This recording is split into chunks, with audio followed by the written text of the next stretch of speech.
بسم الله الرحمن الرحیم نحمده ونصلي على رسوله الكریم.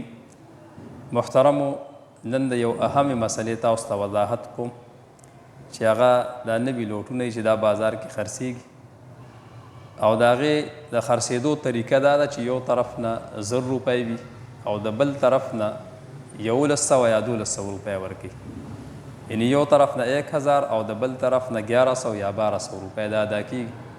نو آیا زما محترمو دا جایز دی که جایز نه دي؟ محترمو دا بالکل ناجایز دی، حرام دی، دا سود کې راځي او د سود متعلق مونږ تاسو اورېدلی دي چې دا د الله او د الله د پیغمبر سره اعلان جنګ کول دي. لہذا چې مونږ تاسو له دې نه پرهیز وکړو، اجتناب وکړو او نورو ورونو بایګانو ته ضرور دا ووایو، خامخا ووایو چې دا لین دین مه کوئ، دا سود کې راځي. مونږ تاسو ته خو دا یو معمولي غونته خبره ښکارېږي، خو لیکن دا نوي لوټونه په ډېرو پیسو باندې اخیستل دا سود کې راځي، دا ناجایز دي، دا حرام دي.